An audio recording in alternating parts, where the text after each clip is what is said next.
Should be live.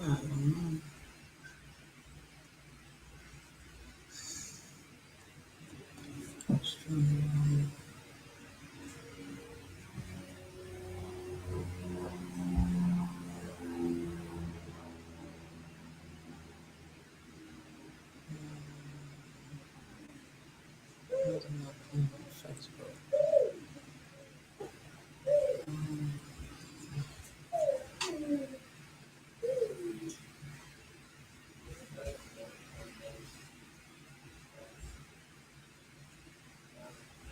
It's not on Facebook.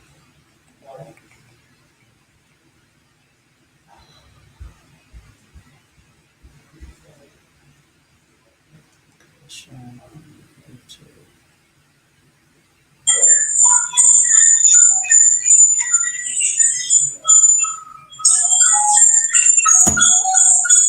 Shanta Lana will not be able to make it. We have Lady Lee Magna on the line. And I have to apologize to her because on the Juneteenth up in Boston, she was the DJ. I was at the opposite end of the spectrum there, and I never got a chance to go over to introduce myself to her personally. So please accept my apology, Lady Lee Maga, and welcome. Greetings, everyone. Yes. And no worries. I saw you, and I appreciated you being there. And thank you for the good energy and all the knowledge that you shared with us that day. You know, I'm grateful. Well, I'm grateful for the music that you played. Much of it was from my Sabah and Rex Sabah, my science teacher, my student, and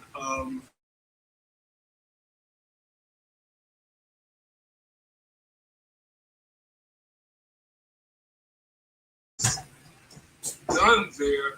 We caught on Zoom, a Zoom production as well. So we have that on our channel. I think I sent you our channel. But let's talk about what the energy was for you that day, and then let's talk about Lady Lee Maga and what it is that you do for real. Okay, greetings everyone that's on. First, I just want to thank you for having me once again. You know, I represent the Caribbean. I was born in Barbados, and I represent Jamaica in terms of being a reggae DJ, in all of the Caribbean, really. And I do play some African music as well.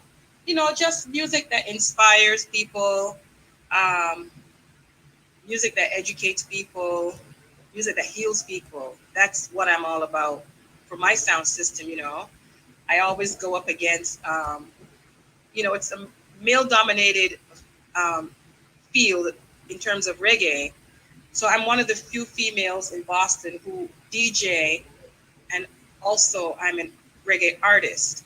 So Lady Lee Mega represents, you know, positive things. I try to keep a good energy. You know, like I look out in the crowd and I see people dancing, then I say, okay, they like that style. So I try to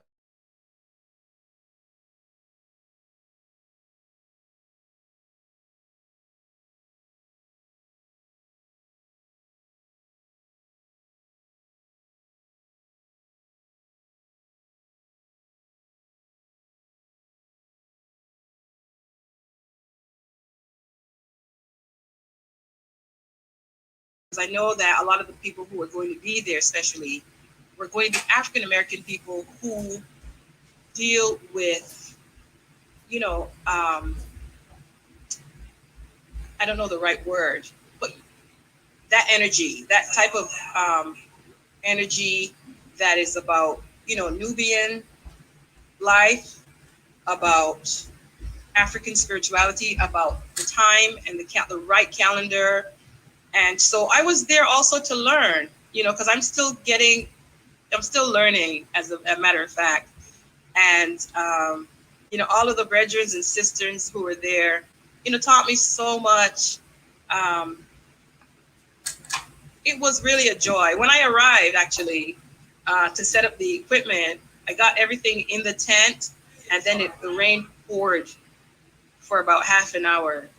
So I think about 12:30 or so, it started to, you know, ease up a little bit. And, you know, we were already secure. The equipment was secure. And I'm like, we're going to be jamming anyway. Even if we have to bring the speakers like further back, we're going to be playing some music today because, you know, I had a good collection lined up and I was excited to present it. And yeah, so I just want to say thank you for having me and thanks for sharing that space. That museum is so important to us all as a community in Boston. Thank you. Well, I'd like you to, if you are prepared, to give us some of your poetry and some of your music. Sure. I don't have, let me see if I can get something else. I don't want to play anything right now because I don't have another thing set up here. I came in this room because it's quiet. Actually, I can play from my computer. So give me a second to set it up. I always have music around, but I'm usually playing it from my phone anyway. Right. Yeah. Take your time. We know how. Yeah. So,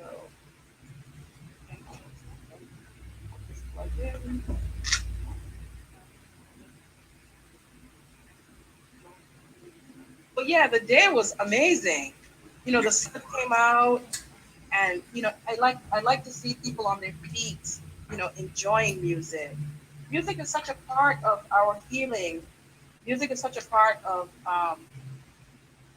you know, when you don't really appreciate it until you leave your own country and come into another space, you know, another place. That's when you really start. I'm using for my phone, so I'm trying to have a little rigged up a little setup here. Um, but you know, the joy of so I'll tell you something interesting. When I first came to the U.S., I started high school at the age of 14, and I had a tough time because I had this heavy Caribbean accent, which wasn't Jamaican, which you know Americans were kind of getting used to. And so they're like, "Where are you from?" You know, and they would fight with me, and so I had this, you know, like standoffish mentality towards even African American. You know, this is real because I always feel like, okay, they're not gonna like me. Then you know what I mean? It's such a joy to have now, you know, the combined energies. I mean, we know that we're from the same place. Right. You know, but we're taught different things. You know, we're taught Americans are this, they're taught Black people from the Caribbean are that, and we had this, you know, sort of a rigorous energy between us for a while. As I got older, 18, preparing for college, I realized that, you know what, probably when I get into college, you know, that's going to be my only source of, you know what I mean, something in common. So I started to really do research about African American contribution to this society that we live in. You know, I'm talking about America. And I discovered that there are a lot of first generation, you know, Americans who come from the Caribbean. And so they already have the connection, you know what I mean, um, to both cultures. I only grew up in the Caribbean until I was 14. That my daughter was born in 2012, and she is she was born in the USA, and she's very proud of that. But she also has the Caribbean heritage, and her father's African. So it's really a joy to see everybody get together and just enjoy each other, you know, instead of putting up barriers and walls. You know, yeah. Let me pull up. While you're getting ready, Amar, why don't you pull up Guerreiros Da Luz so Lady Lee Maga can see what's happening with you in Brazil as well. So that gives her a little time to structure what she's getting ready to do for us on the production. Okay, give me 1 second. And I'd like to welcome Ramutef Kev, Rumakia, and Neshirak Ramutef.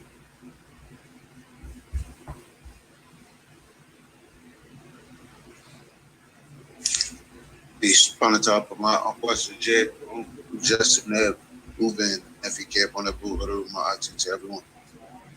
Rumakia, Uncle Johnson, Neshirak. All right, here we go. What if we took these kids and these kids and let them interact together? What if we did that with kids from all over the world? I think we can make the world a better place. Guerreiros Da Luz is an organization that wants to do exactly that. This organization, the idea for this organization started in 1998 when I was asked to represent the United States in a capoeira tournament in Rio de Janeiro, Brazil. While I was there, I met a group of 6 kids who were homeless and living on the streets. Once they met me, they were stuck at my side, always asking questions, and always happy. This really changed my life. Ever since then, I've dedicated my life to try and make this experience somebody else's experience as well. What we plan to do at Guerreiros Da Luz is take kids from New York, LA, Africa, Japan, all over the world, and bring them in small groups of kids to interact with other groups of kids. The headquarters is going to be on Morro de Sao Paulo, Brazil. Morro de Sao Paulo is a little island off the coast of Bahia. It's full of nature, not a whole lot of media influence. It's a great place for kids to be kids, interact with life and each other. This fundraiser is to raise money with your contributions to build the headquarters, the world headquarters on Morro de Sao Paulo. This past summer, we were donated a plot of land on the island that has already been cleared to build this cultural center. Now it's time to take the next step and actually start the building process. We have a team of people that are working with this. We have architects, we have engineers, we have teachers, and if you put all of our experience together working with kids, we have over 60 years of experience. This is a great project. It's a world unity project, and it's something that we can all get together and help and share and do our part to change the planet, to change the world, because the children are the future, and we need to do something to make sure that they have a future to take care of.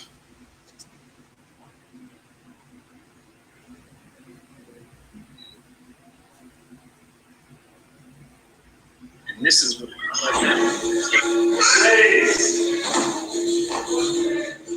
bora, isso, bora, 5,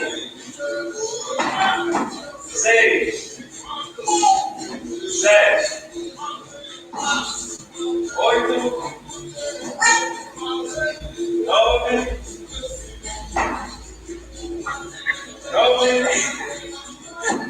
10. Pronto, agora todo mundo aqui, cara.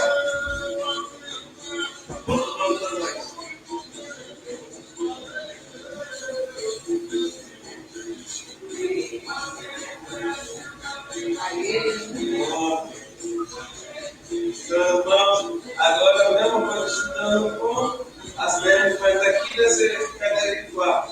Primeira mulher, vai, 1, passinho, 2, 3, 4, 5, 6, 7, 8, tá cansado? 9, 10.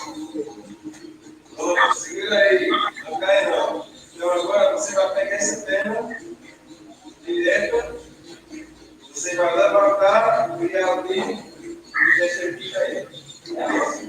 Assim. Pronto.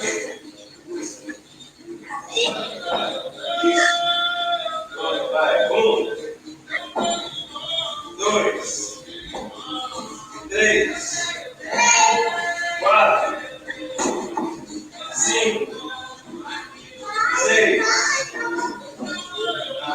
7, 8, tá conseguindo? 9, 10.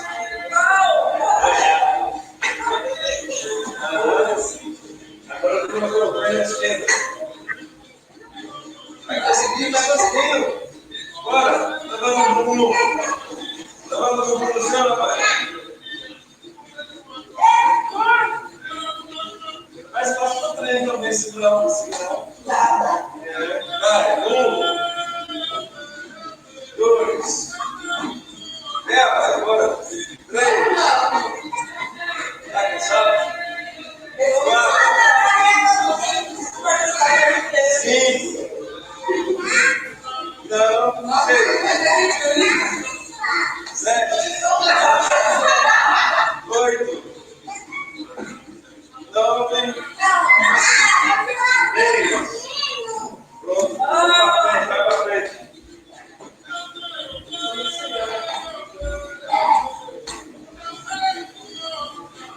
Levanta.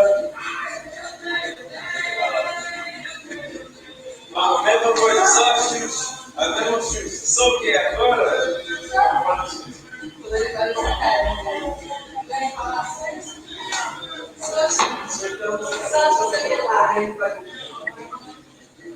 Então, vamos fazer o seguinte. Agora esperando aqui. Antes do chute, vamos fazer assim. Desceu, esquivou, levantou. Tá? Bombolinha, desceu, levantou. Perfeito. Vamos lá, perna direita. Para frente agora. Vamos lá. Você tem que virar só assim. Tá? Assim mesmo, você parado assim. Então vamos lá, perna direita primeiro. Perna direita primeiro. Vai, esquivou, voltou. Voltou. Chuta. Chuta constante. Tá bom. Isso. Agora, 2. Mesma perna, direto. Isso. 3. Chutou. E é isso. Vai. 3. 4. 5. 6. Isso, muito bom. 7. 8. 9. 10. Você está conseguindo, vai não. Chuta. Levanta e chuta. Agora, perna esquerda. 1. Isso. 2. 2. 3. 4.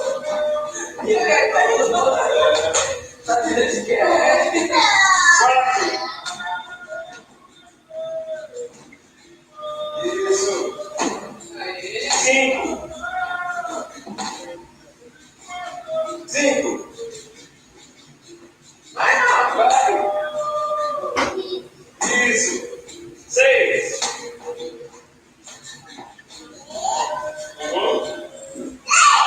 Perfeito. 7.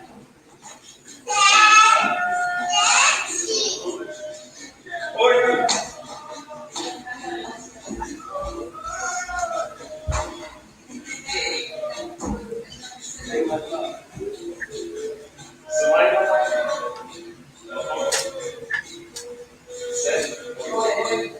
8. 9. Ótimo. 10.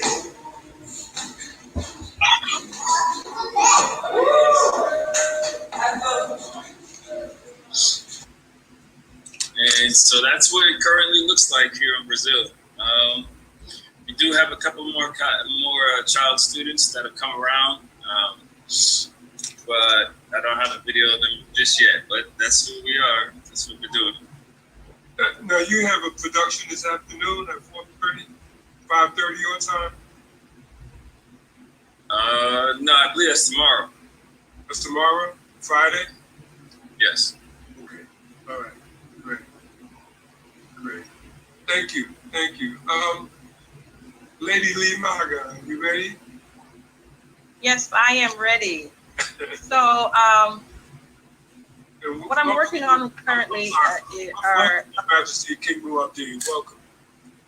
Thank you for having me. Okay. Welcome, Bridget.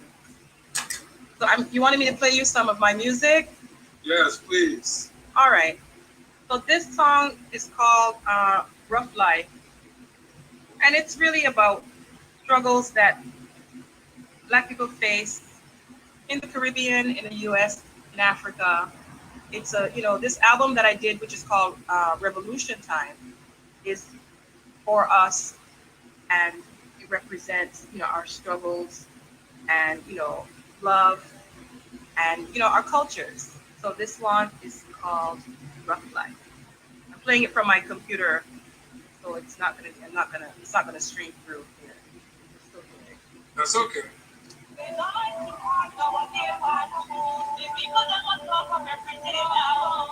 Oh, what a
Everybody needs a friend. Everybody needs a friend.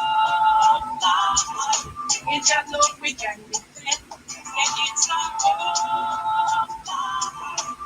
Everybody needs a friend. And it's not all. It's a love we can defend. Broke down the walls and the barriers.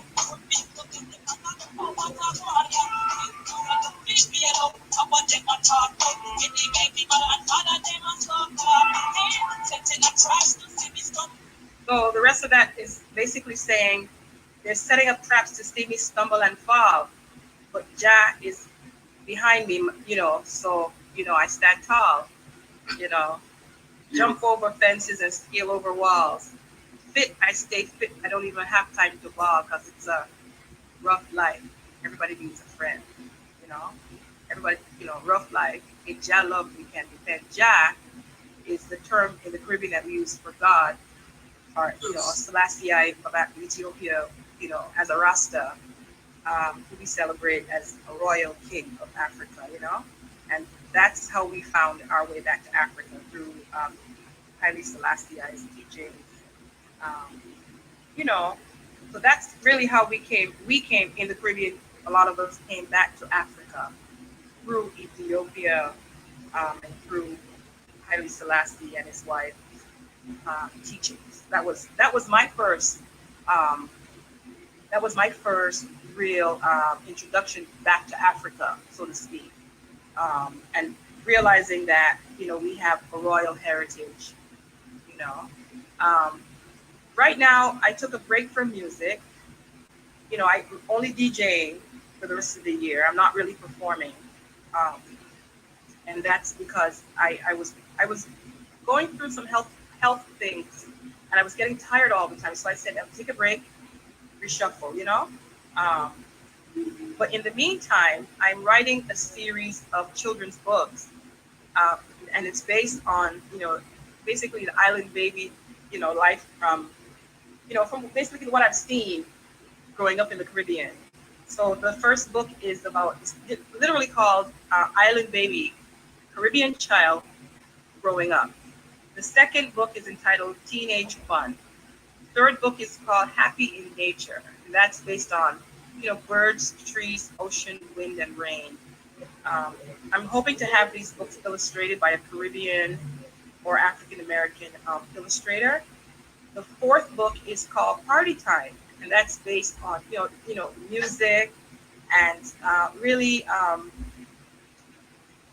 colorful Caribbean culture that we represent, carnivals and things. Actually, this book 5 is based on the reggae vibrations, Rastafari music, festivals, and carnivals. I'm hoping to include a CD, so create a new set of music or some of my original material that I already have, if it's appropriate.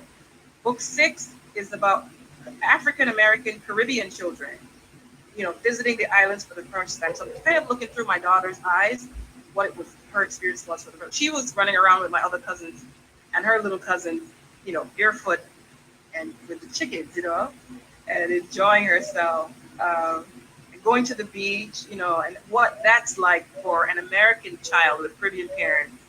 Um, Running around in the streets, playing, just playing, learning to play dominoes and Ludo, and things that we do in the Caribbean for fun. And the seventh book, the final book, is about foods from the Caribbean. Recipes to make, cooking, grandma's cooking, your favorite foods, and your favorite food from your mom and things like that. So I want to keep it simple, but it's something that I'm doing right now because I like to stay creative. And if I'm not doing music, I still need to, I feel the need to create something that other people can enjoy. Um, I wish like every African American would visit the Caribbean or Africa to really soak up some of what we got to experience. We experienced a lot of poverty, but we also had a lot of fun growing up. And that's what I want the book to be about, more about the enjoyment, so that's why I kind of, labeled it a child experience, because I wanted it to be through children's eyes. And two of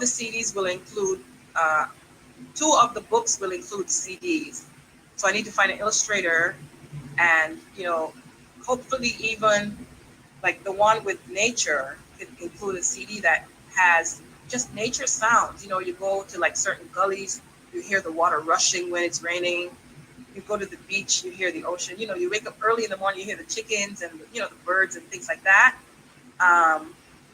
So I'm hoping to even include like a hard drive, because we're advancing in technology, and some people may not have a CD player anymore. They might only have a plug-in and play. So if I can get someone to create a thumb drive for me, that yeah. So I want to, the ones that don't include CDs, I was thinking of narrating the books myself, and just have. So that's what I'm working on right now. But outside of that, I'm hoping maybe after January, I'll start back my music. I still have my band, The New Awakening, which we performed at one of the events at the museum before. Yeah, so there's always works in place, and I'm again thankful to be a part of this panel and share what I have to offer. Yeah, so I've been doing research on how to publish a book. There's indie publishing versus traditional publishing, and they follow different protocols. So I'm researching, find out those things. So if anybody has resources already, if anybody has already published a book, I definitely hook up with me, ladyleemega@gmail.com, or my phone number 857-350-7911.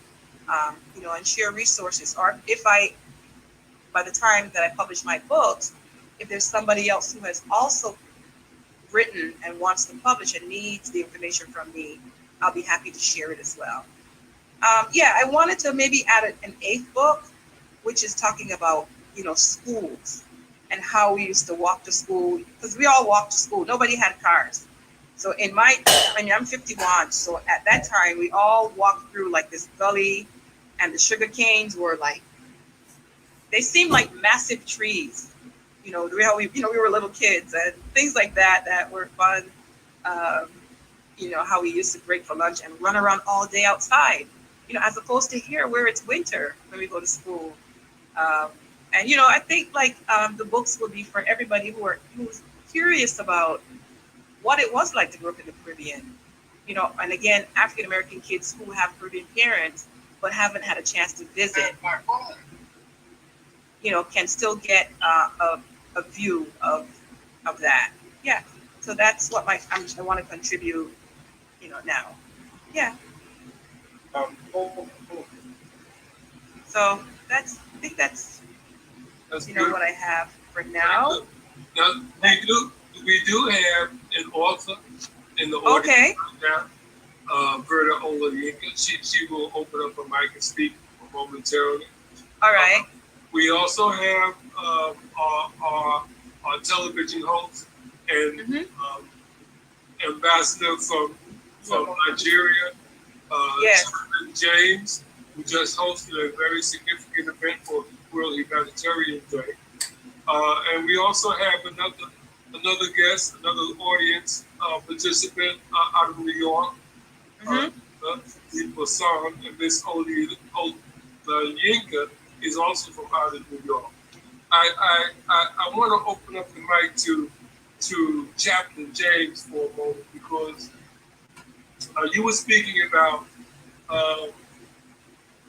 the links between the Caribbean, Africa, and the Americas, and how we need to be interdependent upon one another. But what I'd like to bring to our attention is what's happening in Nigeria, and often in the diaspora, our people talk about our blackness, our culture, and what's happening in Nigeria right now is diametrically opposed to all of that. And this morning I received a video.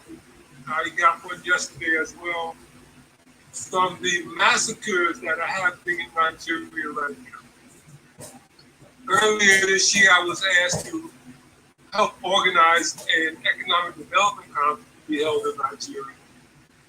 And as I began to get information about the conflict that is arising, that is threatening the peace in Nigeria and can spill over to the region, I questioned my colleagues about the validity of hosting a conference there at this time. And I'd like for Chaplain James to give us an update on what's happening on the ground in Nigeria, because it's something that here in the diaspora, our people need to raise a voice to for healing our people. And unless we can all heal our people, then all of us will continue to suffer. Chaplain James, please.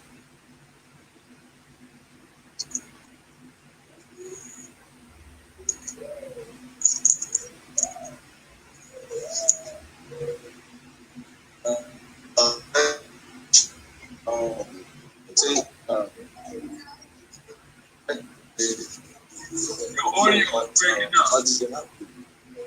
So, can you hear me? I think the network is a bit. It's a little better. Try. Can you hear me? Yes. The network is bad here. Yes. So if you can hear me, firstly, I want to thank everyone participating in just completed World Humanitarian Organization Day. World Humanitarian.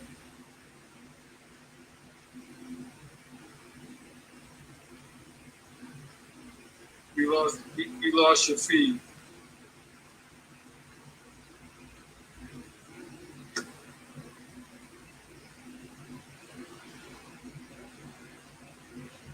This link is bad. I think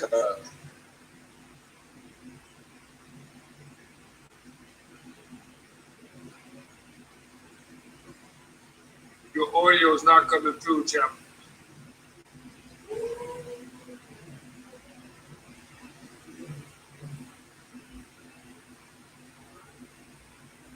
You lost your feed. The link is bad.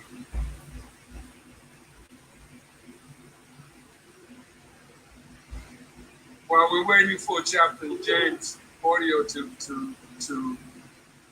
come back, Ms. Olanika, would you speak with Lady Lee Maga about your work as an author so she can make that connection with you? Yes, absolutely. Can everyone hear me? Yes, I hear you. Okay, good. Yvette Lane I am an author. Okay. I've been in and out of the indie publishing experience, and each company has its caveats. So, which means there's good and there's bad in each arrangement, and it depends on your level of interest in maintaining your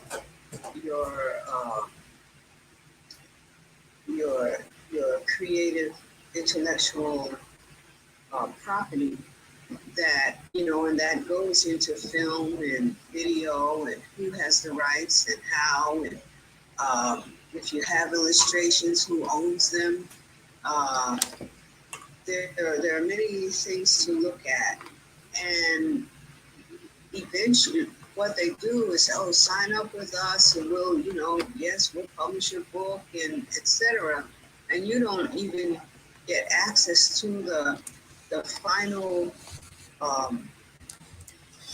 contract until you're already committed.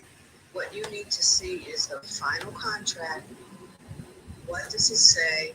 What is your percentage as the owner of the books?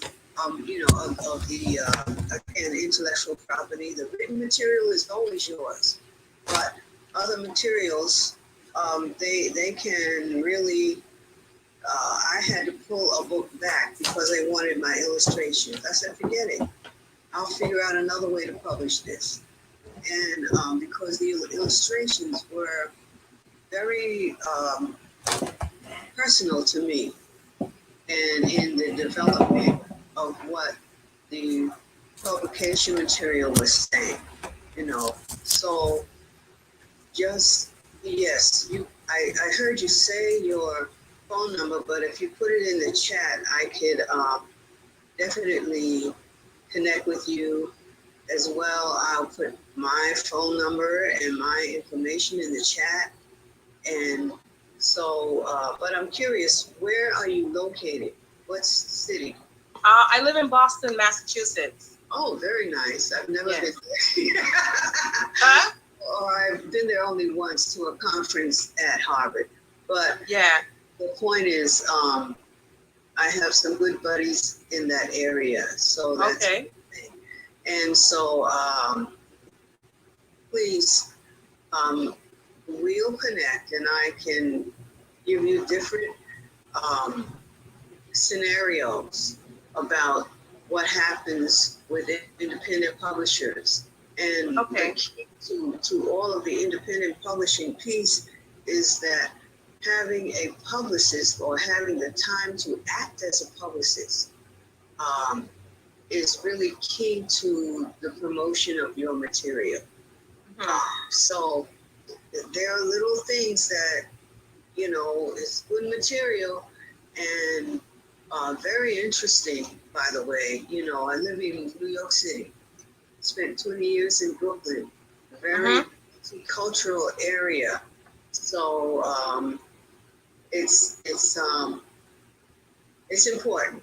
So, for people to know both cultural experiences, even children here who are not from the Caribbean can better understand the changes that Caribbean-born children or Caribbean descendants have to experience. So, with that, I will. I hope that Reverend James is back, so we can get that material. But I'm back to you, Makakuvu, Udamakior. Udamakior, thank you. Thank you. Thank you so much. You're welcome. I just text Chaplain James. He's still on WhatsApp, but his link is not here. He's probably having problems picking us up. What's happening in Nigeria? I gotta speak on this, because mainstream media is not bringing the information forward. As a matter of fact, you're not even hearing mainstream media talk about the earthquake in Haiti sufficiently. And the situation with Afghanistan is a dire situation. After 20 years of war that the United States initiated, blaming Afghanistan for harboring the people that collapsed the world's trade center. Personally, I find it mathematically impossible, statistically impossible, for 3 buildings to collapse the same way after being hit by airplanes, 2 of them, and the third one collapsed without being hit by anything. So statistically, that's improbability. However, the United States ventured into a war that lasted 20 years, and now they have the problem of removing the people that assisted them in that war so that they aren't massacred. They spent $88 billion on that war. And they can't spend $100 million to lift up Haiti. And now we're looking at Nigeria devolving into ethnic conflict once again between Igbo and Fulani. This morning, I received a video that brought me to tears, literally. It was on the heels of another video that I got yesterday, day before yesterday, of other massacred victims. And the video I got day before yesterday, you saw these young people, after they had killed about 20 people, bodies strewn about, you saw them cutting off the heads and throwing the heads in the fire. Today, I get the video of a truckload of bodies that they carted off to the government building, and I think it's Plano State. I may be pronouncing it wrong. And they were dumping these bodies in front of the government building because they're angry with the government and the president, because the president is not working to unify the people. According to them, he's working to foment the division and the genocide. And the problem for me is this. The diaspora has a voice. And many of us in the diaspora aren't projecting a collective voice for healing. We have individual voices for healing. But to have this ethnic cleansing at this point, this genocide taking place in Nigeria, which is the most populous country or territory on our cubular, has the ability to indirectly and directly affect all of us. And I appreciate hearing Lady Limaga speak about the interconnectedness of all of us from the Caribbean here in the Americas and to Africa. Of all of us from the Caribbean here in the Americas and to Africa.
Peaceful, respective greetings, everyone. This is Joy Allen of Karmic Dynasty. Peaceful.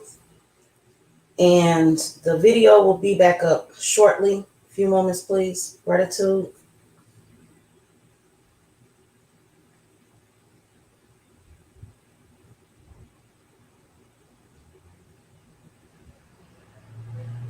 I appreciate everyone for being here and watching the Zoom meeting.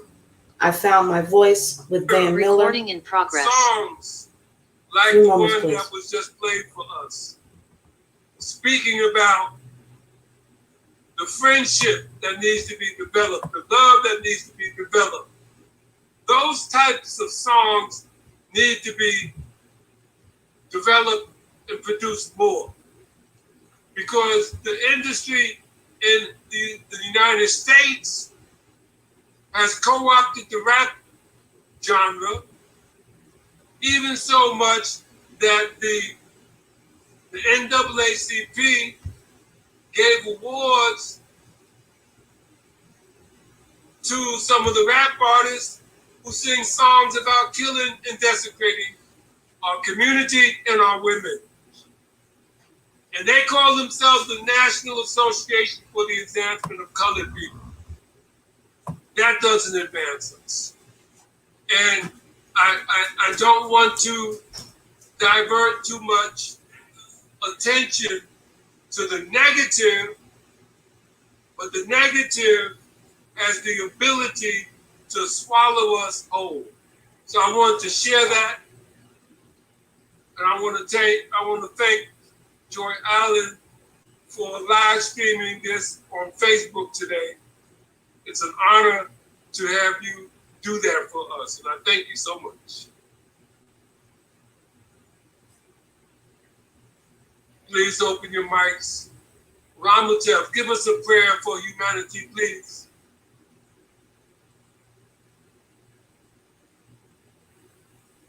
No doubt.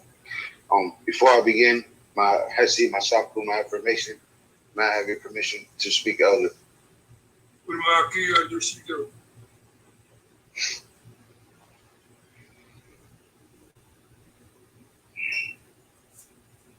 Hetepu, Dua, Anazarak, Ramesh, Amotep. Greetings and divine greatness, divine excellencies to the first families. Managa, Shimsa, Ruz, Nasubitis, Hamets, Siba, Smutnatas, the multi ones of my eye. Phenomenon, possession, new age, order, great golden age, and PSR. And to all the citizens and descendants of the Nile Valley Cultural Collective Consciousness, Spirituality. And as that, for us, the mother of Netheru, the mistress of Pet, the maker of mankind, she who is mighty in Kusa Medin Nebe Hekau, divine words of power, mother of all initiations. Bless us, humble service for Ankh, life being now present, as we seek the counsel of the ancient ones and practice daily the ancient Mantian ways and ancient Mantian truths. We strive evermore to become one with thee in this world and the systems to come. We ask that you bless us on this, the 33rd day of the year after the year of horizon. 327 days remaining to Uban Sabta Cyrus Rising. Upamat Samat Tawi, Rempet, the New Year's celebration. The 33rd day of the first month of Tahuti, the 4th day of Hapi, the 3rd day of the 2nd month of the first season of Shimu, year number 11, AFNK, /ST after the founding of New Kemet, Naga Kemet, Samatawi, phenomenon, possession, new age, order, great golden age, and my PSR. Bless that you bless our families and friends and all those who gather together we worship in your glorious ancient Tamarian name of As, Rumu, Waknataru, Panebu, for in the art of seeking you, there is much comfort. So let it be spoken, let it be written, let it be done. So shall it be for now forevermore. Rana Viteshara, Panata, Upama, Unk, was the Jed, Unk, Ujasaneb, Uven, Nepike, Panebu, Haru, Maati, rising always divine excellence for my all day, every day. I want to give thanks to the ancestors, the ancient ones, the partner Karus, the Rumides, the Rishas, the Divas, and Divas, and the saying to all, Ashe, Ashe, Dua.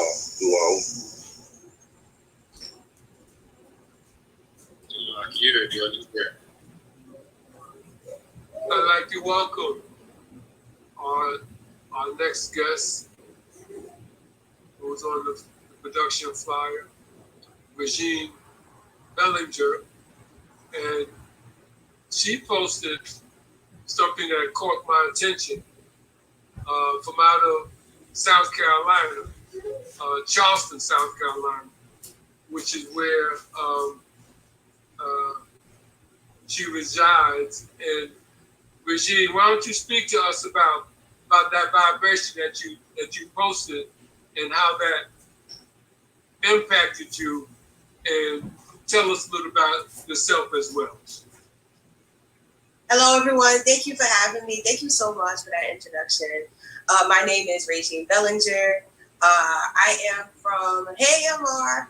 I am from New York, actually. I'm from Brooklyn, New York. My family on my mother's side, on my maternal side, they are from the North and South Carolina. Specifically in South Carolina, the Low Country area. If you're not familiar with the Low Country area, that is Colleton County, Charleston County, and some of the islands, and I believe Orangeburg, but I think Orangeburg is Colleton County, if I'm not mistaken. So we are from the Low Country. We are Gullah descendants. So I was there visiting family and also visiting the property that we do have down there. And paying homage to my ancestors and those who have passed. Had a recent death in the family, so I definitely want to pay my respects. So yeah, that's why I was down there. I'm now in Miami. I'm a digital nomad. I have Regine Bridges the Gap, and basically what Regine Bridges the Gap is, aka me, I go to various highly populated Black cities and document dance, food, and culture, and connect the dots between the Americas or the African diaspora and the continent of Africa. That's why I'm here down in Miami, so that I could get the Black dance culture that's down here and showcase it on YouTube. Excellent. Yes. Excellent. What motivated you to begin that journey? Well, I'm a dancer, so I've been dancing for years. I've been dancing since I was a child, 4 years old. So basically, I love all Black dances. Like, if it's derived from the motherland, if there's a drum to it, there's a hip motion going on, I love it. So that's what inspired me really to do it. But I initially got started when I became a pasista, which is basically a Brazilian samba dancer in the samba school community based out in Rio and Sao Paulo.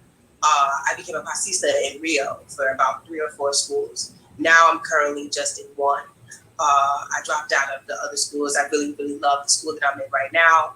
The community, the family is really great. So what inspired me to really start this anthropology of Black dance was basically when I started to dance internationally in Rio de Janeiro. Excellent. Excellent. Yeah. Excellent. Does anyone have any questions for Regine?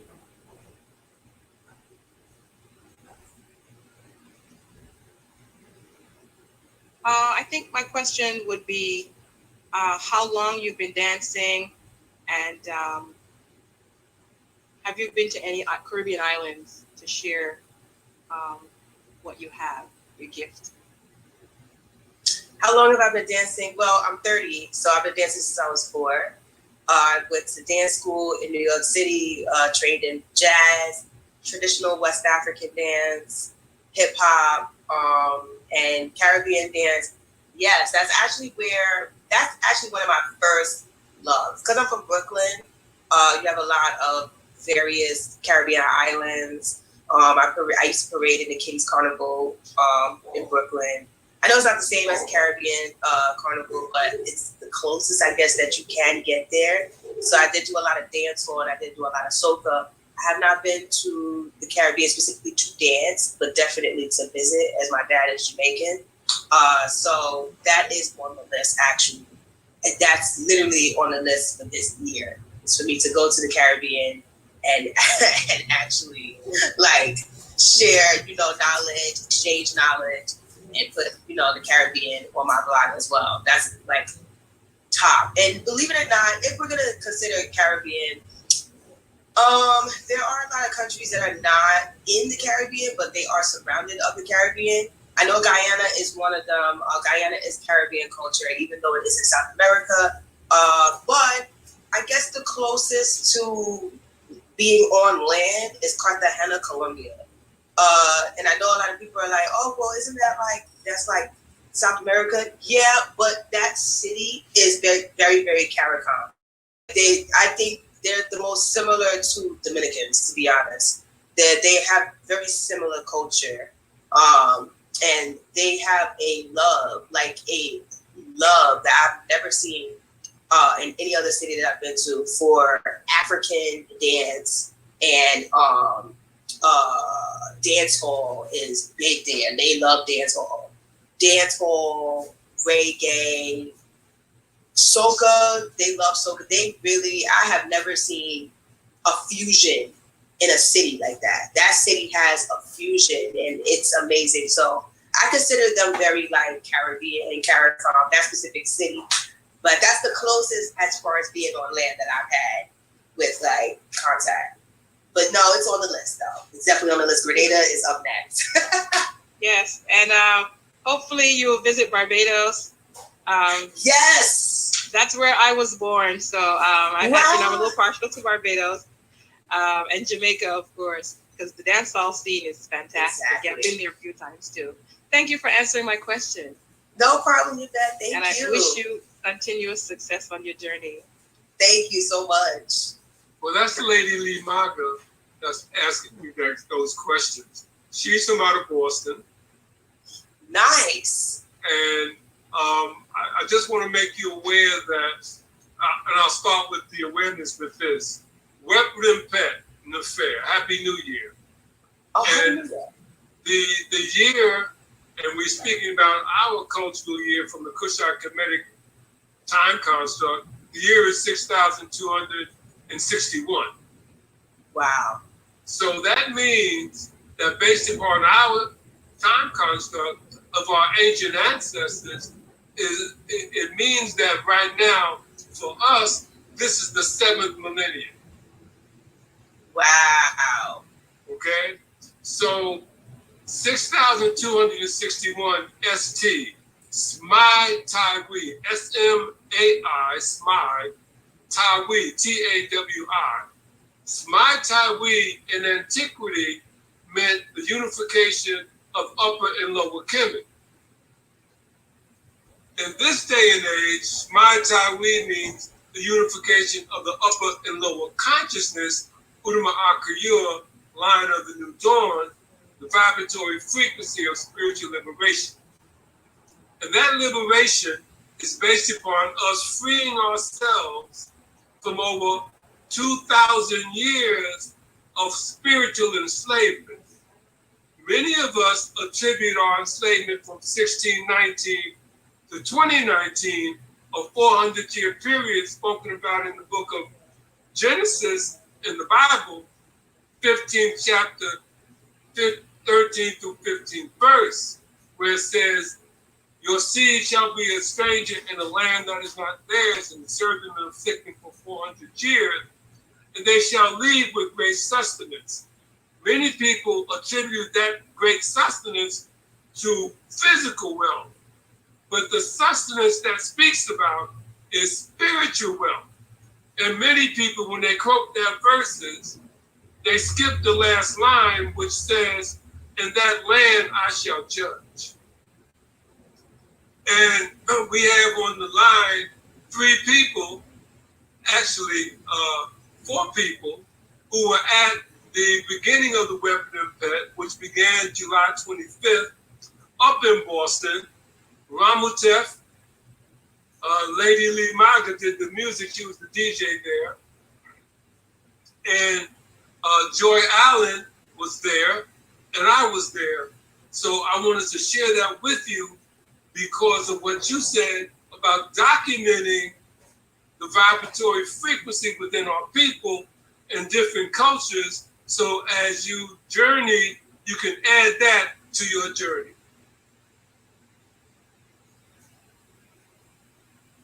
Sorry, I was muted. That's okay. That's okay. Definitely. Excellent. And see, that's important because And I quote John Henry Clark on this, the Ascended Master. He said that when the Ptolemies, the Greeks, came into Kemet, they outlawed Ma'at. Are you familiar with Ma'at? No, I am not. Okay, does somebody want to give us some background on Ma'at or should I? Go ahead. Ramutef? Ramutef, go ahead. No, I said go ahead, Elder. Go ahead. Okay. Okay. You leave it to me. Well, you know Ma'at, but you don't know you know Ma'at. And I'm gonna ask you this question. And Verna, I saw your chat question too. Yeah. That's the book of Genesis. Okay. Okay. The 15th chapter, 13 through the 15th verse. That may be wrong, but it's in the book of Genesis. So now, Virginia, you know Ma'at, but you don't know you know Ma'at. And I'm going to ask you to tell me what Ma'at is by asking you this question. What is the symbol for the criminal justice system?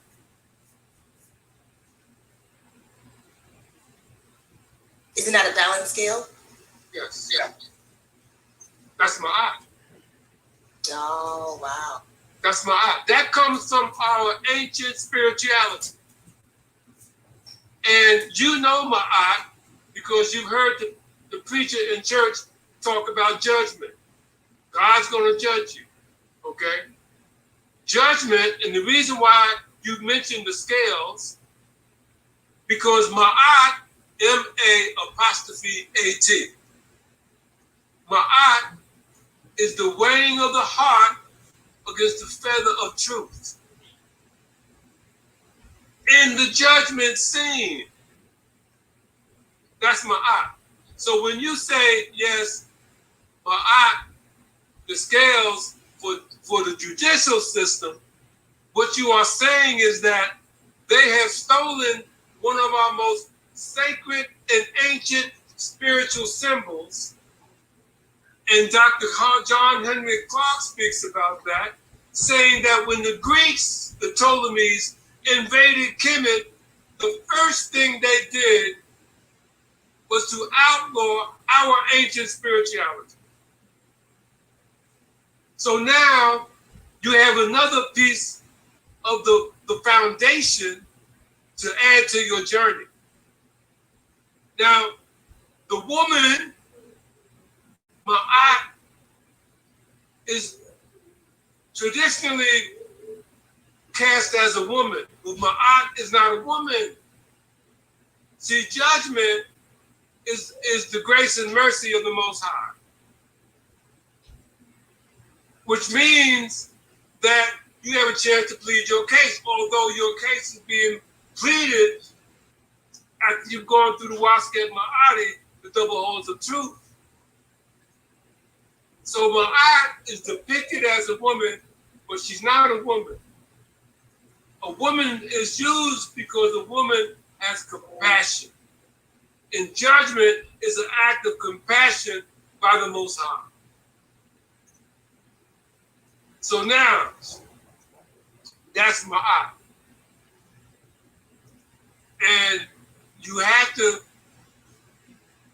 put together the reality of the arrogance of a people who takes it upon themselves to outlaw a construct of creation against the Creator.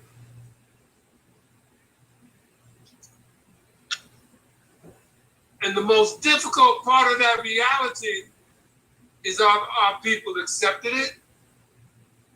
And after that, here come the Romans come in and change the time construct. That's why you think it's 2020, 2021. It's not, as I said before, on our time construct, and the weapon and pet, the new year, is based upon the rising of the star, not the birth of the so-called man. So that star begins to rise over the Giza Plain in Kemet above what is called the Great Pyramid, the Ab Merkut. So that's when the star begins to rise. So that begins our most sacred period of the year. And you know from experience that from the end of July to the middle of August, the vibration is very high around the world. Around the world. And it's always been like that because that's when the star rises. It manifests itself with the energy of Undakim, the sun, so that people feel the intensity of the vibration that's emanating from the cosmos. It reaches its apex on August 3rd, which is the actual New Year's Day. But the celebration begins on July 25th and goes until the star disappears around August 10th or the month of Jehudi 10th for another year. So that's the time framework that our people are in right now. Thank you for that information. Thanks so much. Do the chair. Thank you. And I wanted to share that so that, and many of our guests today in the audience have heard me expound that several times, and I appreciate their absorbing it again. Sometimes, folks get tired of hearing my voice. I get tired of hearing my voice too sometimes. So I like to open up the floor. I know we have some illustrious people. Joy, would you like to speak briefly?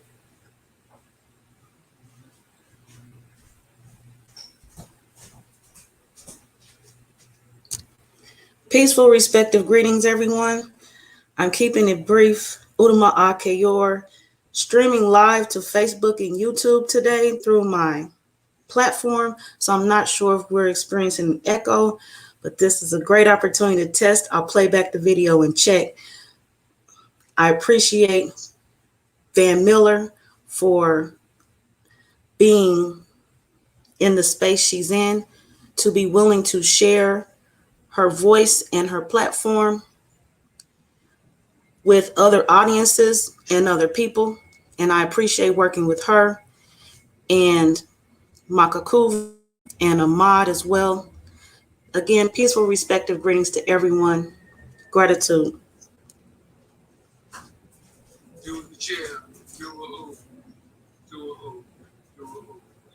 Lady Lee Maga, if you would, share with Regine some of the energy that was a very, very significant vibration up in Boston on the 25th.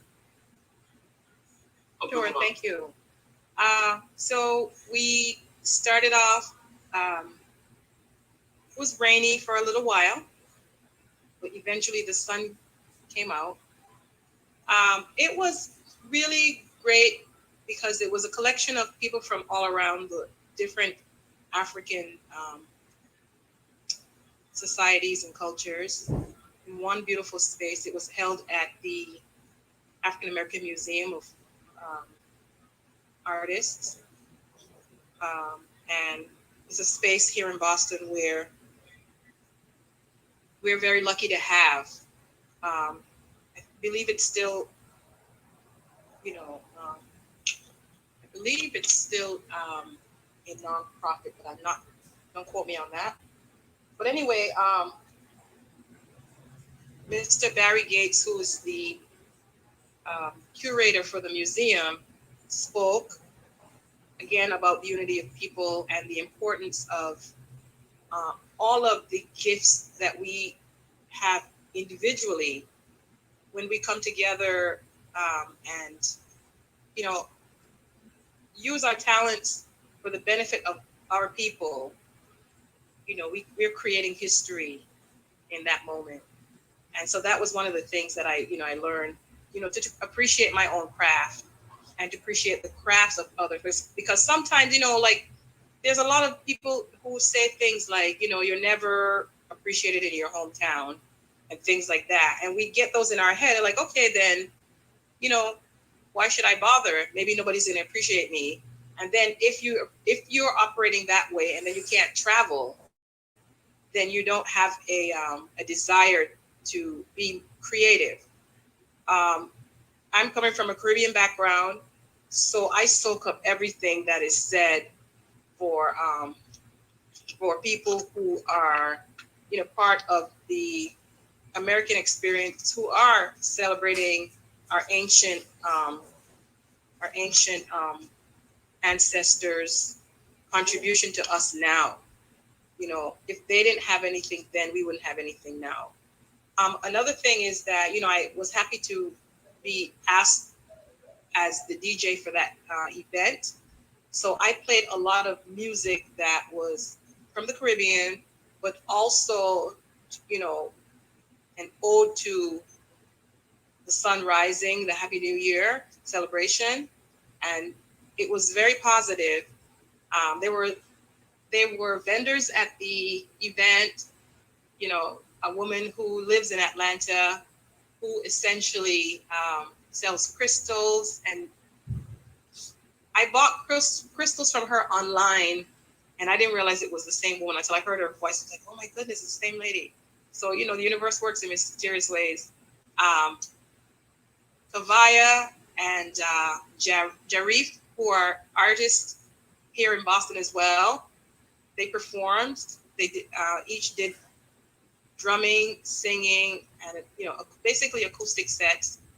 And we got a chance to listen. We listened to Pitas Sekur, who is actually the person who I first met that introduced me to this cultural celebration of people born in America of African descent.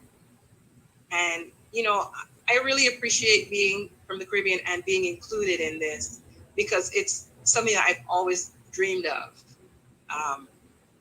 And, I get a chance to express myself, the respect that I get from everyone. I can't forget Ali Muhammad and his wife. They were there from the early in the morning. They set up the tents. Worked through the rain just to get, to have things set up for the people. So we have a rich culture that we have to preserve here. And that's really what it was about that day.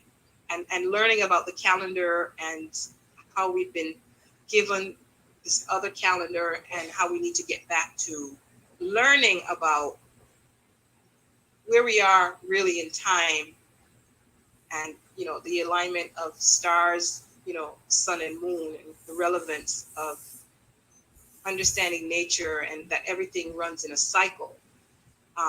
There were, our brother here did martial arts teaching, and there was learning about archery, and a lot of the kids were there running and playing. It was just a beautiful setting, and I was happy to be a part of it. Thank you. Beautiful, beautiful. Amar, I just emailed you that link. You can pull it up, please.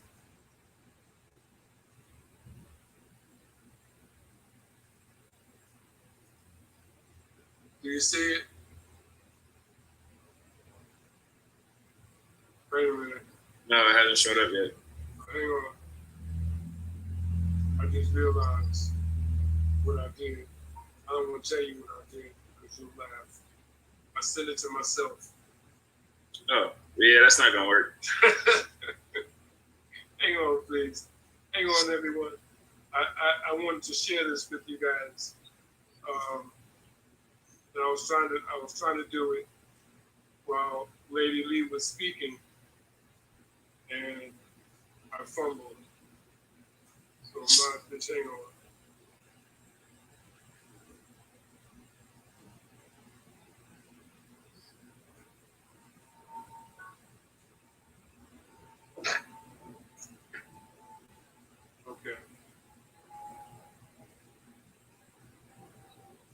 It should come up now in a few moments. And Lady Lee Maga, the story you just told about recognizing with the crystals. I had a meeting last week and she told me that same story. That you recognized her from her voice, the sound of her voice. And I'm hoping to be able to bring her on a production soon. So now, Ramutef, do you want to speak about this picture, please? Yes. This is at the Rampet. So in this picture, we were just getting set up with the broadcast, myself, Joy Allen, and Shima Riot, also known as As, As Ba'as Heharu. This picture is when I was lucky to grace your presence, Elder. This is my first time meeting you in person and sharing your energy, along with my Siba Patasik Saw. In this picture, I want to say we were getting set up, and I was holding the phone during a broadcast that y'all were doing on this platform as well. In this platform, we were speaking on, the Samatawi, and in your hand, and then also Siba Patah's hand. Eventually, y'all had the wash that represents the power, or in a sense, some people see it as the Sethian head, things of that nature. For me, myself, I definitely was super excited. I ain't gonna lie, I was excited beyond measures. This is the second one of the Rampet that I was actually graced to be there. Out of the 5 years that I've known about the Rampet, this was the second consecutive time that I was there. And then first time meeting yourself, and then second time with my Siba, and then those who all gathered. That whole day was interesting. I didn't know it was raining because we were waking up into it, and then we noticed when we were leaving it was damp. But definitely the environment was very unique this go around. There were a lot more individuals who came, walked through, said their piece. The children there that's the part that I actually was very excited to see, because it was almost like that feeling of a family reunion, because these kids didn't know each other from nobody, and they was out there playing, boy, I tell you, playing. And I was just amazed, especially the individuals that were all there, the vendors, everyone had their teaching, including myself being there. I was doing divinations. Well, I didn't get to do it that much, but at the same time, I would have loved to do what I do best and what I love, to be honest.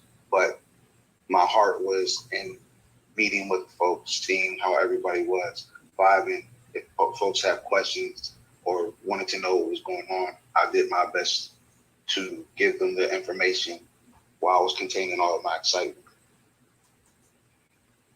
Yes, it was a beautiful day. Amar, bring up the other picture, please. I want to speak about that staff in a moment. And that's the Honorable Fatah Satir in the white and burgundy, and that's me, and the Honorable Sabah, Rex Sabah, science teacher, Khemetic scholar, Ramutef, with his back to the camera. And we were actually doing a Zoom production. So we were speaking on Zoom, and the World Media Coalition has done 2 Web Rampet productions from last year, and Ahmad's going to put those on the channel very soon, because they were very significant. We had the Khemet of Adi Kafka in the productions last year, So Amar, as soon as you can, put those up of the Weapon of Vet productions and some of the other older stuff that we've done as well with the World Media Coalition. Absolutely. So, the staff that you see actually represents a person. It's not just a staff, people. And you heard the story, the biblical story of so-called Cain and Abel in the Bible. Well, that staff is known as the WAS staff, U-A-S, capital U-A-S, WAS staff. It's half of the story of Cain and Abel. The person that represents is not named Cain. It's named Seth. And Seth killed his brother Osar. And that's the punishment that he received for killing his brother Osar.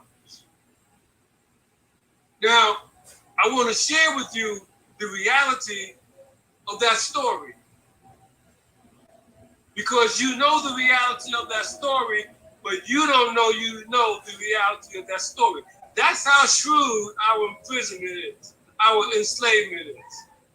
You know things, but you don't know you know things. Because what you know that you think you know is a belief that has been told to you by somebody that's lied to you, and he don't know himself. So how can you know something that somebody's lied to you that they don't know, but you believe it as truth? So here's the reality of that staff and the reality of the story of so-called Cain and Abel, or Sar and Seth. The reality is this, that story has a direct relationship to the Washington Monument. I'm gonna say it again. That story has a direct relationship to the Washington Monument. The Washington Monument is one of our most sacred spiritual symbols. And you don't even know that. The Washington Monument is not an obelisk, as they tell you. It is a tekken. And if you look up the word tekken, T-E-K-K-E-N, you're going to see Tekken News. You're not just going to see Tekken. Tekken New means Tekken in the sky. That's right. Now I'm going to tell you the reality of what I'm trying to explain to you. Osar was killed by his brother. And the story is a convoluted story, but I'm going to make it simple. He cut the body up into 14 pieces after he took the body the second time, because the first time the body was retrieved by Osar's wife, Osset. Osar and Osset are children of Geb and Nu, so-called Adam and Eve. They were brother and sister, husband and wife. Geb and Nu, Adam and Eve, so-called, had 5 children. Osar, Osset, Set, never had Haru-Ur, 2 boys and 3 girls. Haru-Ur was the youngest. Nebuchadnezzar and Set were married. Osar and Osset were married, sister and brother, brothers-in-law. The story in the Bible says that Cain was jealous of Abel. That's not the true story. It wasn't Cain that was jealous. It was Nebuchadnezzar who was jealous, because Osar and Osset, as it said in the Bible, had a gift. And the Bible don't tell you what the gift is. They didn't even tell you their true names. So how can you believe what they told you if they ain't telling the truth from the beginning? From the beginning, they don't tell you the truth. So now, The gift was a child. The child's name was Heru, Heru. The root word of hero, Heru was the child. The jealousy was with Neverhet because she wanted a child like her sister and brother had. But the problem was Set was a barren seed. He could not bear children. Now, Set is the root word of Satan. I'm going to say it again. Set is the root word of Satan. Now, this is important because this is our spiritual heritage from the language of the Meduna chairs, the so-called hieroglyphics. Now, I'm going to tell you the relationship between the Tekin that you know as the Washington Monument. And by the way, people, that monument sits over the George Washington Museum, Masonic Museum in Arlington, Virginia. And if you go to that Masonic Museum, you will see all the pheasants and the Arabic names that they use in their secret society to hide this knowledge from us. The George Washington Masonic Museum in Arlington, Virginia. Now, so he cut the body up into 14 pieces. Set in her grief would, in ancient times, our people had a spiritual healing process that they would use to help them through struggles and adversity. And that process was to look directly into Undakim. Undakim is the spiritual name of the sun.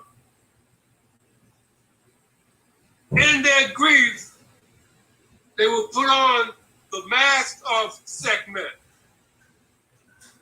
the lion-headed deity of a woman. Sekhmet is the twin of Het Heru.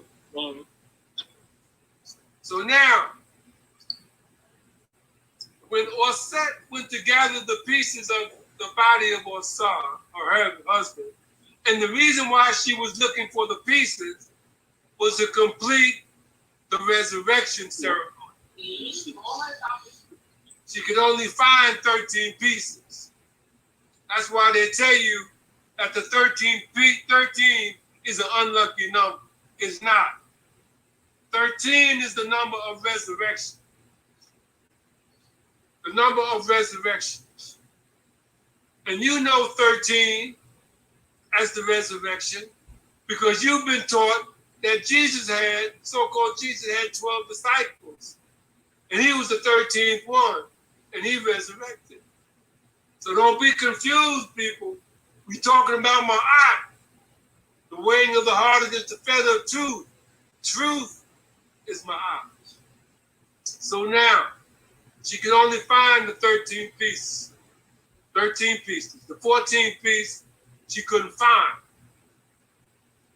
The 14th piece was the peanuts. So a lot of people say, well, the Washington Monument is a phallic symbol. It is not a phallic symbol. It is a Tekin, representative of the Tekin in the sky, the Tekin knew.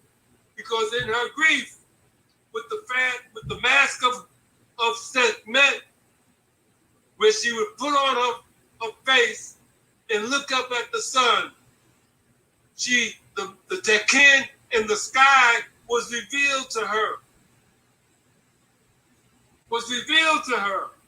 And that's why she shaped the Tekin in the shape that it is. If it was a phallic symbol, it'd be shaped like a penis. It's not. So now, that's the direct relationship between the Washington Monument the story of so-called Cain and Abel, the wastaff representing Set.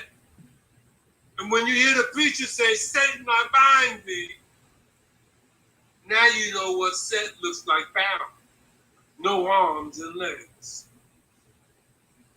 And I shared with you, a lot of people call the solar vortex, that is the center of the solar vortex,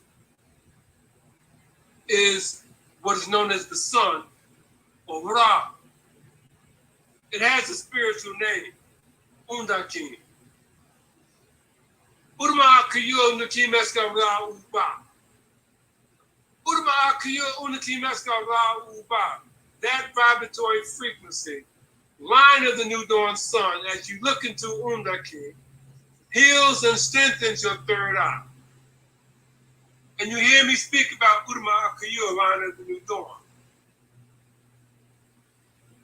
And what I want to share with you is that the lion is our consciousness. The new dawn is the resurrection of our consciousness, Urma Akiyo, the vibratory frequency of spiritual liberation. And one of our people in the audience shared with me a conversation about difficulty sleeping.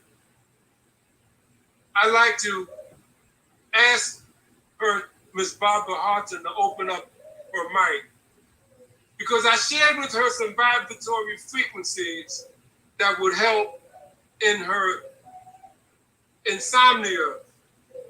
And I'd like for her to share with you what her experience was as a result of those vibratory frequencies. Miss Barbara Harton, would you open your mic and speak, please?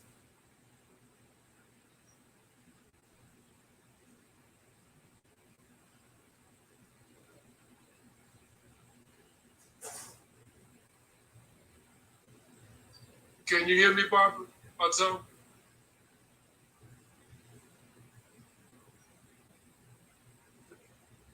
Miss Barbara Harton, could you hear me, please?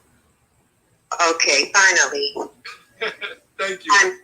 Sometimes technology does not always cooperate. I was trying to unmute. Thank you. First of all, giving all praise to my Creator, Mother, Father, Yahuwah, the greatest cosmic I am. Amen. Patah present. And I studied under Dr. Poofman, and it served me very well saying that. And in so many ways, I give divine recognition to all the brothers and sisters. And I know King Muabdi, I think he was on earlier. I think he left. I'm not sure.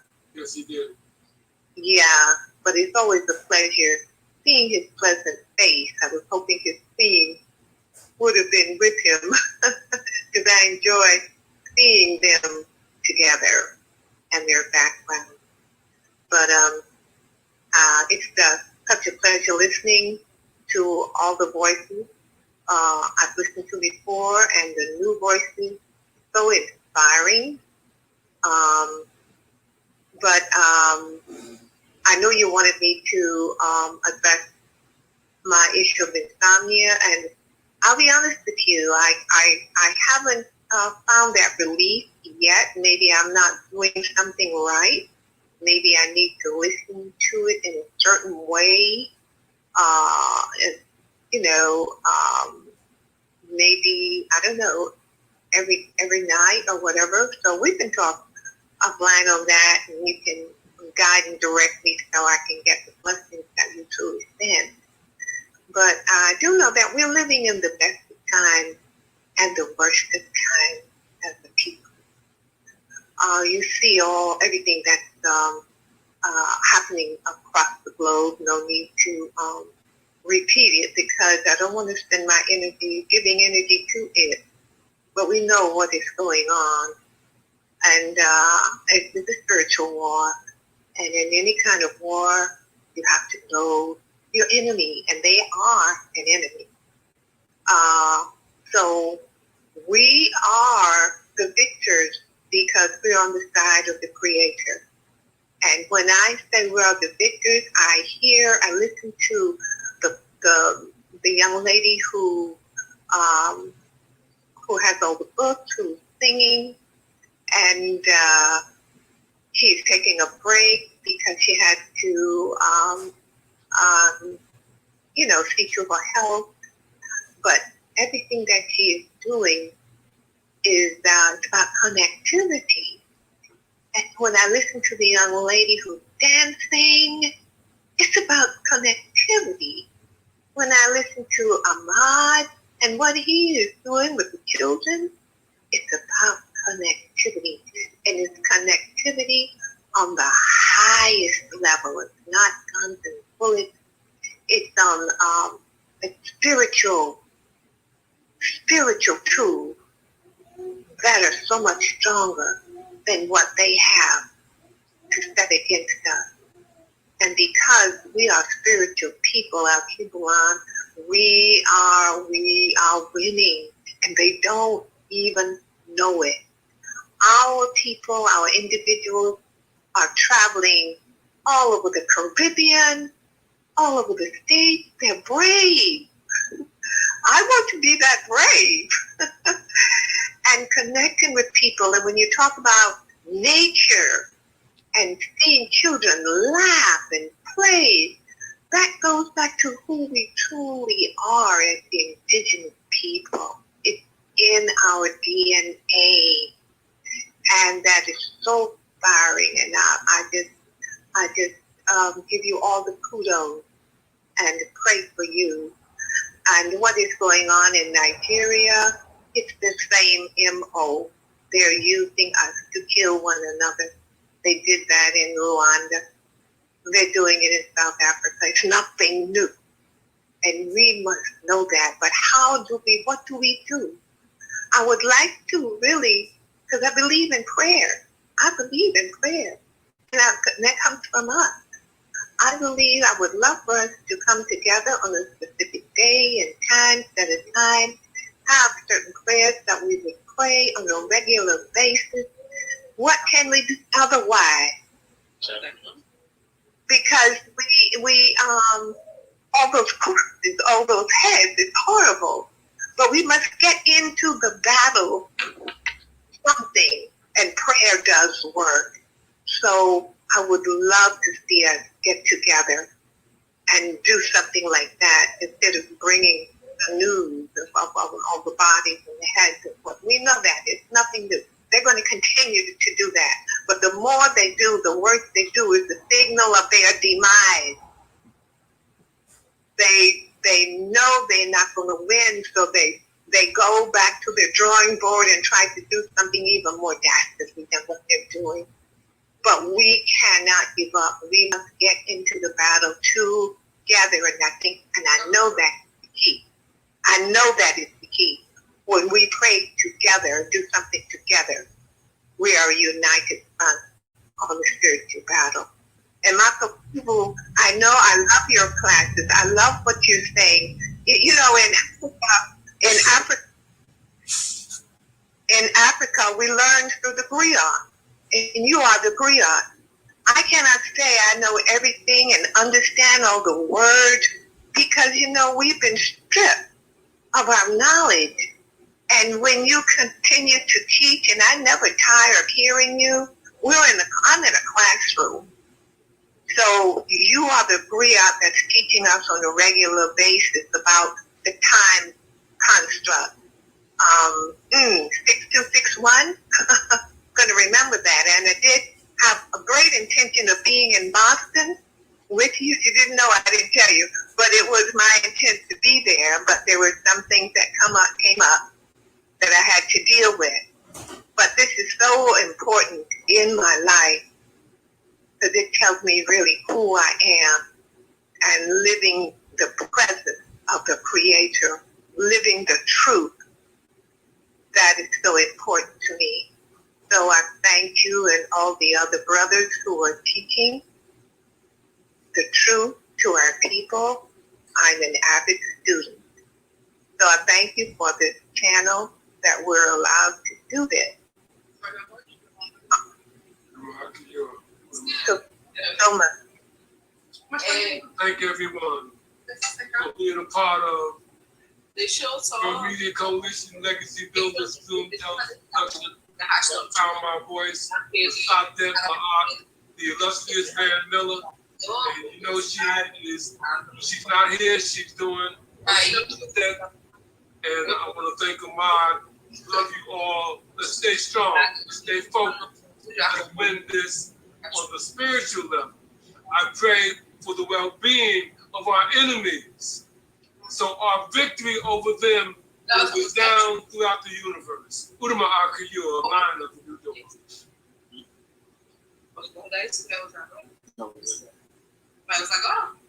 Wow, see what you want. Thank you for having me on.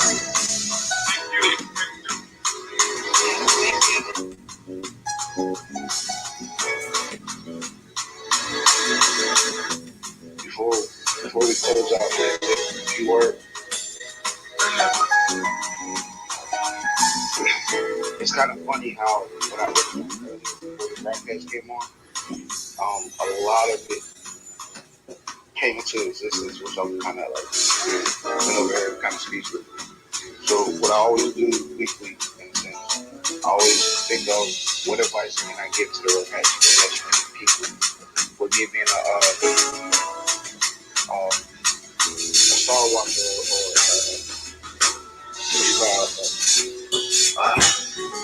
someone on me, in a sense. I put together a combination from looking at the stars, playing with my cards, playing with the oracle cards, and I came about these words. So the theme of everything is plan, networking, and strength. We're being asked to stay committed to the things that we love, the things that we enjoy, but we also have to remind ourselves that we need to play it cool. We need to also think before we act, understand the principles that we make a foundation. We need to sit back and analyze everything, especially in the work that we do. When you brought up the scepter was one of the cards, one of the key cards that I pulled. So that kind of put me out just a little bit. But in that card, it's saying that you need to desire to acquire what it is that's inside, and that goes into planning. From that, the choices that we have accumulated, we need to use our power and focus our power into that manifestation of what we're looking for. We don't need to believe, but we need to know. Knowing in the power of sharing our gifts. From that foundation, a bunch of opportunities are coming to us, especially today, dealing with the networking. Good networking equals great buildup. At times, we also need to learn that we need to sit back and allow people to speak more than we have ever spoken. We also need to think outside the box when tackling these things we want to manifest. When thinking of the strength that we have, the word that's always brought around is called work smarter, not harder. Don't ruin your chances because of your arrogance. Plan for these long term so they will be successful. When it comes to using the right tools, for example, TV is not how you will write something down. You won't use a TV to write it down. That's an example of bringing the right tools. Speak within, speak with your spirit, speak with your family, speak with your ancestors. Understand that that spiritualness of Ma'at is within all of us. Bring it out. The key elements I ask people to use is water. Ground yourself in water. When it comes to the planetary energy that is needed to start manifesting with, look to Saturn, Venus, the Sun, Neptune, and Mercury. Mercury and Venus is in Virgo, which I call Oz. Neptune is in Ma'aha Sar, which is Aquarius, and the sun is in Sekna. I give thanks to everyone listening. Buddha Amakyo, Dua, Ashe, Ashe.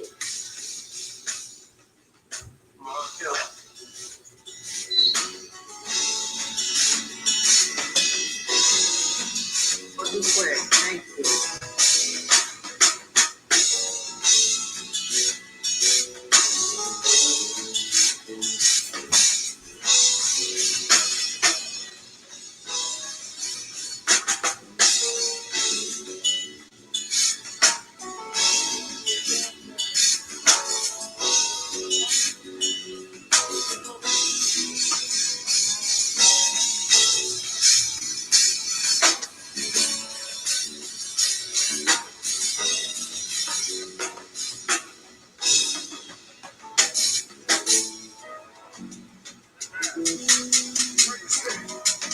Recording stopped. Do it and share. Do it.